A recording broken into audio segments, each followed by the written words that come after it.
Dinamihan ko na naman yung pagbili ng egg roll dito sa TikTok kasi naman talaga nasarapan talaga ako. Sabi ko sa inyo mga kapatid, pag hindi ako nasarapan, hindi na talaga ako uulit. Since nasarapan ako, bumili ulit ako ng egg roll. Eto mga kapatid, eto tamang-tama to sa mga chikiting nyo sa bahay, pampasok sa school, pambaon sa office, sa trabaho nyo mga kapatid. Kasi ang sarap nito, ayan oh, pwede siyang pang almusal. Ayan oh, tignan nyo oh. Pang merienda, pwede. Oh, tignan nyo, tignan nyo. Tignan mo.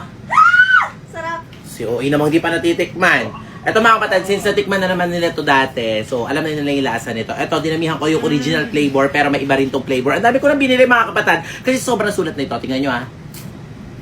Sarap! Sarap talaga. Walang pagbabago kahit OA ng reaction ko. Ang sarap niya talaga. Gawin mo. Ay, si Kuya Kiko. Tingnan mo, harap na.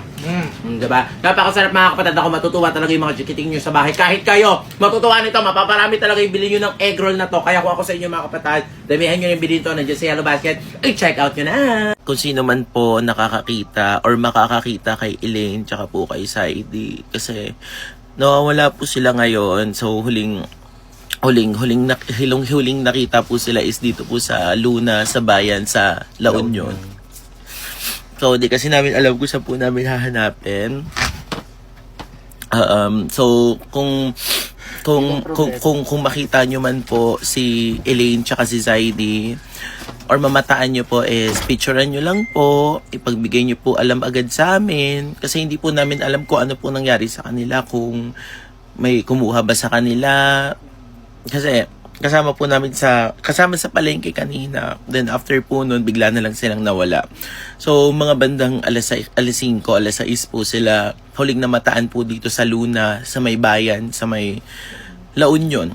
So kung may nakakita man po sa kanila mga kapatid, ibigay alam nyo po sa amin kasi po kaming pamilya niya nag-aalala din po sa kanila. So picturean nyo lang po, bigyan nyo po kami ng details kung makita nyo man po sila or saan nyo po huling nakita. So, anong suot kanina na Elaine para ano? Hindi pa siya naligo, diba? Nakagri. Baka nagbalit na ng dami. Pero yun po, so nag-aalala po kami family niya, family din po ni Saidi nag-aalala sa kanila. So, kung makita nyo man po sila Elaine at Saidi, yung Zylane mga kapatid. So, Zylane is missing. So, sana pagbigay alam nyo po sa amin agad. So, salamat. Ang dami talaga nagtatanong bakit daw napalitan yung pangalan ni Elaine sa TikTok. Napalitan dito sa TikTok ng Elaine Diaz. So, hindi na daw Elaine Yay. Ano daw ba talaga nangyari mga kapatid? So, ito mga kapatid, sa hindi pa po nakakapanood, may ginawa po kami na vlog kung saan talagang nagalit yung ate Erica ko kay Elaine. Kasi nga habang naglalaro kami mga kapatid, bigla na lang may tumawag sa akin which is si ate Aya. Sinabi is 2 minutes ago is pinalitan ni Elaine yung pangalan niya since ang dami kasi nagtatag kay ate Aya. So, lahat kami syempre mga kapatid, nagulantang. Kaya yun mga kapatid. So, sana 7 days. Alam ko 7 days lang yata yun or 30 days mapapalitan na din yung apelido niya or yung pangalan niya dito sa TikTok. So yun mga kapatid, sa mga nagtatanong dyan sa nagsasabi na kinasal na daw, siguro daw, nagsasama na daw si Elaine tsaka si Zaidi, siguro daw mag-asawa na daw sila, kaya daw siguro pinalitan na yung apelido. So hindi po mga kapatid, uulitin ko po sa inyo, sa Elaine na naman is in love na in love, kaya pinalitan po yung apelido niya sa TikTok. So yun lang mga kapatid, so panoorin nyo yung sa YT channel ko, Yuki and Kim, so malalaman nyo yung mga kasagutan doon. So yun lang mga friend. So kakain kami ngayon dito ng mga exotic food kasama yung papa ko tsaka yung mama ko tsaka si Kim tsaka si Kimi. So ayan yung mga exotic food. Ayan kay papa yan. So tingnan natin kung kakainin niya. Kutsarain mo pa. Bilis. Hello! Masarap? Si papa, totoo ba? Ayoko, tingnan niyo yung itsura. Ayoko. Ayoko. Ay, ikaw, tikman mo. Ikaw, umakan mo. Ikaw, tikman mo. Si Uwo yung arty. Si mama, ayan, si mama, subuan mo. Sige na. Si mama naman, ang arty. Mabilis. Ayan, go ma. Subuan mo na si mama. Ako na. Sige na, ma. Masarap. Ang lasa. Masarap? Masarap din. Masarap, tikman mo, baby. Ay, si Arty. Sige na. Ano yan? Palaka. Ay, madali lang kainin yung palaka. Amin na, Sarap. Ito, frog. So, ito, palaka to. Ay, crispy. Ay, sarap. Sige nga, frog na lang ako. Pero di masarap yung uod. Masarap nga. Promise, masarap. Ano na? Kita ako. Anong lasa? Masarap, B. Masarap. Parang hindi siya Oh, kainin mo. Kim. Masarap nga. Kulit. Brad. Oh, Scorpio, Papa. Oh, yan. Oh. Scorpio. Tanggalin mo na yung shades mo. And also ito. This one.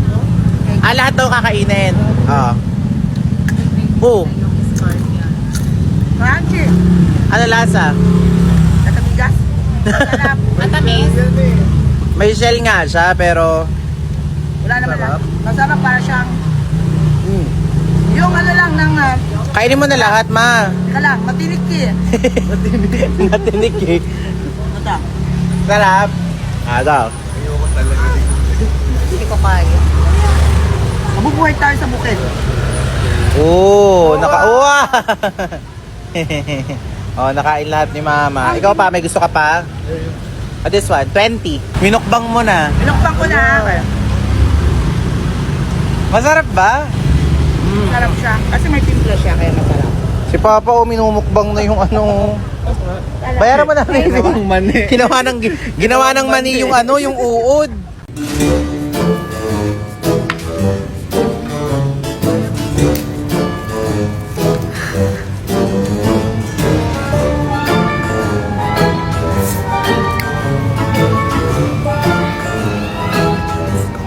Bato, pik.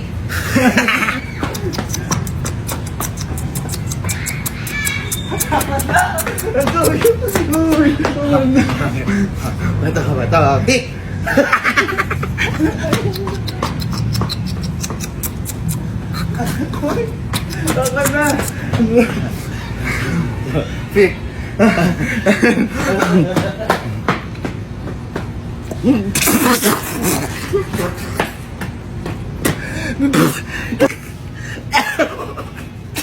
Taka na. Pick.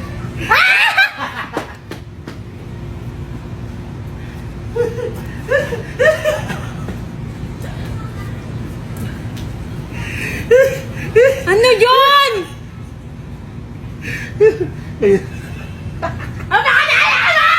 Ito, pick.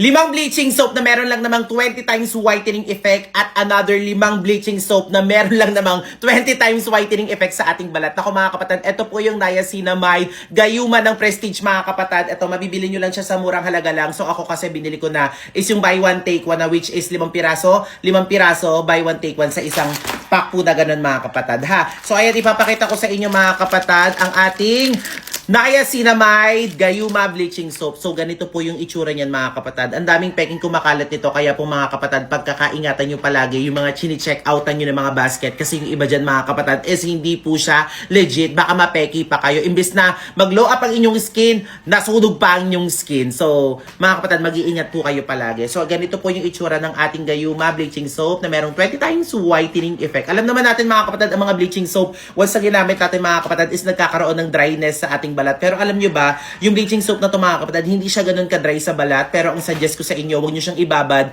ng 3 minutes to 5 minutes. Siguro mga 1 minute, okay na po yun mga kapatid. Samahan nyo na lang din ng konting hilod. Lalo na sa mukha, huwag natin siya ibabad ng sobra kasi bleaching soap po siya mga kapatid, okay? Kaya kung gusto nyo rin ng ganito mga kapatid, sa murang halaga lang, damihan nyo na. Basta consistent ang paggamit nyo, maa-achieve nyo po ang lighten at brighten ng inyong mga balat. Kaya nandyan sa Yellow Basket, i-check out nyo na.